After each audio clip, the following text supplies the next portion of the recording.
Good morning. It is 9:17 a.m. on Saturday, June 30th, 2018. I'm Christiana Ellis and I just got up. This is 5 more minutes.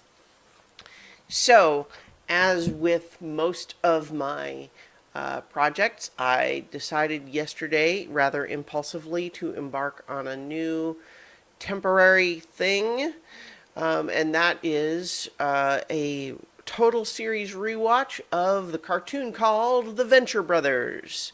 This is not going to interfere with my rewatch of The Melancholy of Haruhi Suzumiya, which will stay on Sundays for now. But this is a special thing because I was so excited when they announced that the new season, season 7, of The Venture Brothers would be premiering on August 5th, and I realized that is the perfect amount of time for me to binge watch seasons 1 through 6 in between now and then. And so I decided that Saturdays between now and August 4th, I'm going to be doing one season a week as a high-level rewatch binge report sort of thing.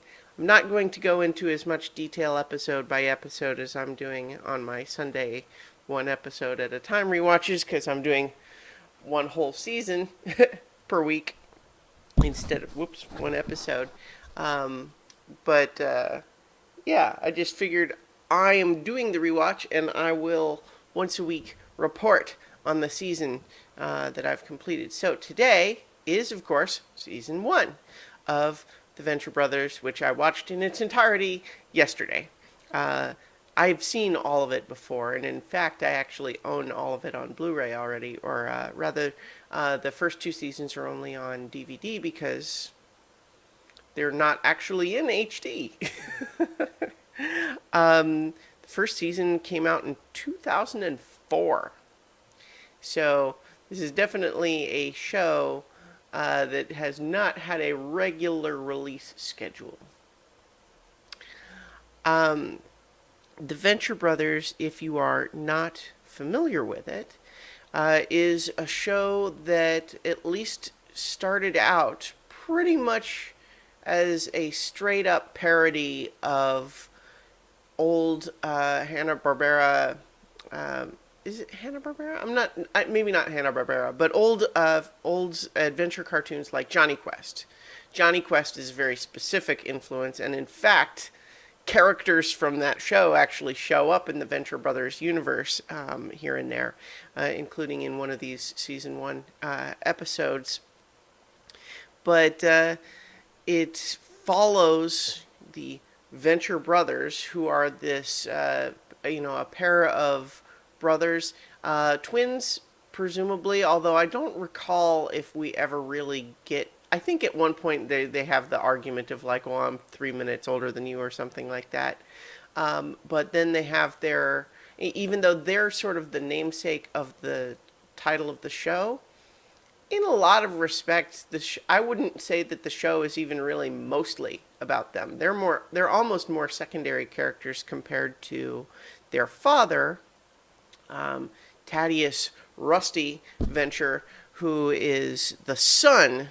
So basically, if we imagine in the 1960s a Johnny Quest type adventuring family, Rusty was the kid, and his father, Jonas Venture, was the super scientist dad. And so now Rusty is all grown up. He's in his 40s, and he is kind of feels like he's constantly racked with anxiety and feelings of self-loathing and inadequacy due to being unable to live up to the example set by his father, and trying to be his own sort of super scientist adventurer sort of thing, but not up to the same standard that his dad was, and constantly aware of it and that sort of thing. So he's more the main character to the extent that there is one.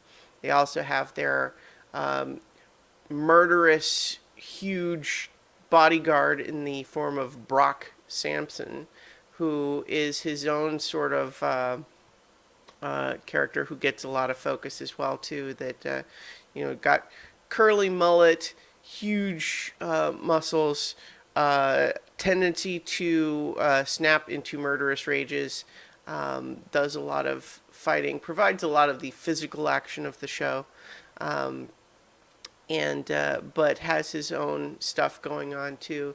Um, so a lot of these characters have their own sort of just archetypes that they're subverting in this show.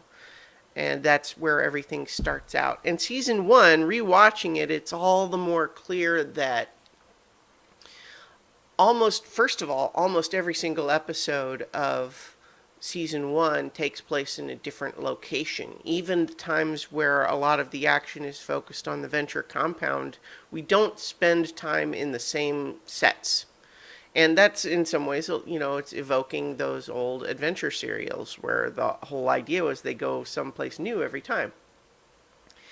And there's a lot of very specific parody stuff going on where, like, there'll be an episode where it's like, this is the episode where we make fun of Disney, and this is the episode where we make fun of Scooby-Doo, and this is the episode, so on. And the show eventually drifts away from that, partly just because it finds it so much more interesting once it gets enough established to just say, we've got these amazing characters we've created, and they've got their own drama, and we have them living in this weird world. Let's just let them do their thing and make it almost more like a soap opera, and have occasional sci-fi super science magic antics interfere with everything, but for the most part it stops being an adventure of the week type of show. But in season one, they don't have all that groundwork established, right? So we have to lay out all of the characters. The principal characters that I didn't cover yet, because they're not really part of, quote, Team Venture, we have, of course, Dr. Venture's arch nemesis, the Monarch, and his girlfriend, Dr. Girlfriend, who is an awesome character, one of my favorite characters in anything. She is a very beautiful woman who dresses a little bit like Jackie O, at least in season one, in the pillbox hat, the pink outfit. But part of what's interesting, even just immediately with her character, is that she speaks with a very deep masculine sounding voice.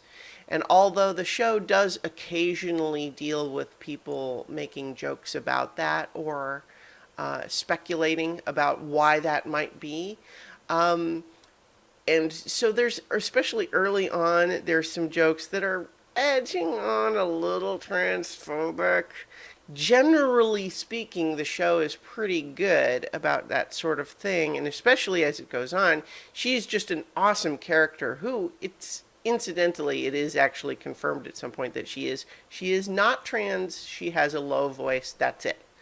In fact, it's suggested a little bit jokingly that it's because she used to smoke so much.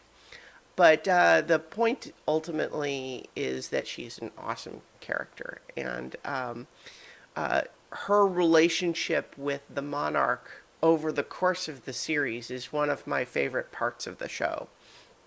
And just the fact that she is so much smarter and more capable than him generally, but unlike the cliche of the ultra competent woman married to the buffoon, we do occasionally see what it is that she likes about him, and the earnestness of their relationship, even when it goes through drama, and it sure does.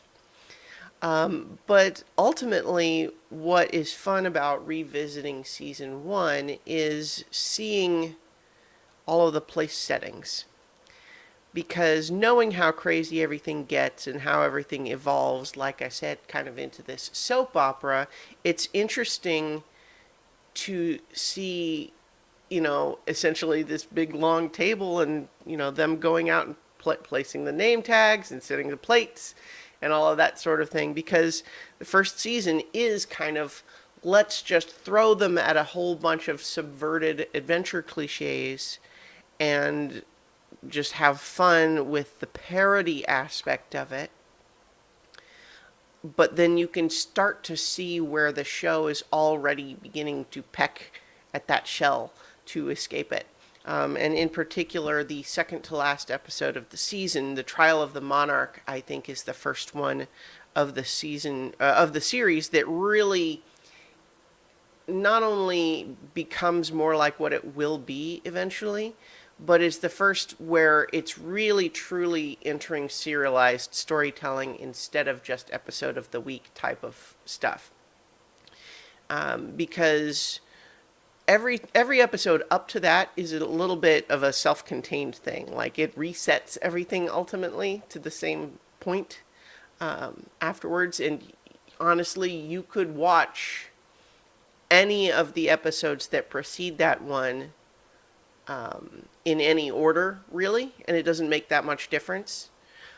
But from there, that's where it really establishes the continuity, and that's part of what I love about it, and part of why this show would probably be harder than most to jump in the middle, because the history of all of these characters with each other is so rich as the show continues to develop.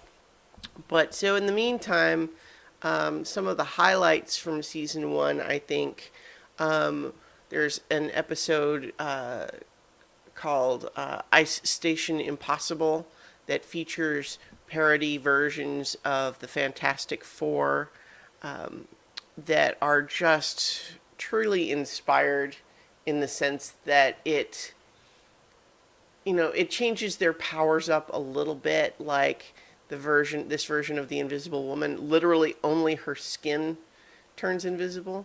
Part of the joke in this one is essentially that the Professor Impossible version of Mr. Fantastic essentially has the same powers that Mr. Fantastic does, and he is in a lot of ways very similar to Reed Richards in the sense that he is a super scientist, very paternalistic, very controlling. And so this version of him turns all of those negative personality traits, kind of turns those up to 11, makes that more the focus of the character. But then all three of the other members of the family, essentially their powers aren't really so great. Like the wife, only her skin turns invisible, and instead of being all rocky skin, this version of the Thing is essentially a human callus. Like, all his skin is like all blister, so it hurts. So he's big and huge, and he looks like all distorted and everything. But it also, he's strong, but his skin hurts all the time. And then this version of the Human Torch, being on fire hurts him too. So they have to keep him in a medical coma all the time. So basically, it's part of the joke there is that really only the father got anything good out of that whole thing. Only the Professor Impossible.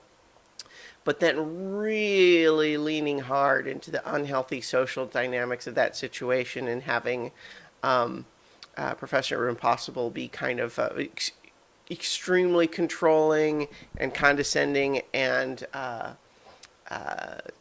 kind of emotionally abusive, and really a monster, because even in this very first episode that introduces the family, he tries to kill Dr. Venture, and it's only partly for a misunderstanding about his wife, but more about it is like, nah, but really it's about, you didn't follow my instructions about not going into the unauthorized area. And I really, it almost comes down to being more about, you found out about my family's horrible secret. Yeah. So, but in any case, that's, when we talk about the parody elements, that one is especially inspired. Another highlight episode in season one is Tag Sale You're It, which I think prior to The Trial of the Monarch is probably the show the episode that is most like what the show turns into eventually, which is to just take all of these characters and just kind of throw them in the mix together and have wacky stuff happen as a result of letting the characters be themselves in this crazy world instead of having to load them into a parody framework. And so just having this garage sale at a super science compound, with all sorts of supervillains and heroes and stuff like that, all kind of just, hanging out in this yard doing a garage sale thing. And it's just fantastic. And it also introduces a lot of other characters that will be important later. That's the first appearance of 21 and 24, who show up pretty fully formed in terms of who they kind of eventually turn out to be. Billy Quizboy and Pete White show up there. Phantom Limb shows up there. Lots of good stuff there. And just scrolling through, Past Tense is an episode that I don't know that I think the episode in and of itself is necessarily the best, but it introduces the previous generation of Team Venture, including Colonel Gentleman, who is amazing. And there's just lots of good stuff. So I think I'll probably just go ahead and leave it there. I don't need to have these videos turn into, there's so much that we could talk about it. In fact, years ago, I even had a short-lived podcast called Something Ventured, Nothing Gained that was supposed to be all about the Venture Brothers, and the only reason we didn't really keep it going was just because we couldn't really make the scheduling work. But I love the show deeply. Probably, if you have not watched any of it, you should. And I don't know that you should binge the whole season, the whole show with me in preparation for the new season unless you want to. But that's what I'm going to be doing because I love this show and I'm so excited to keep going through it. So in the meantime, I'll talk to you tomorrow about the next episode of The Melancholy of Haruhi Suzumiya, and then I'll talk to you tomorrow for 5 more minutes.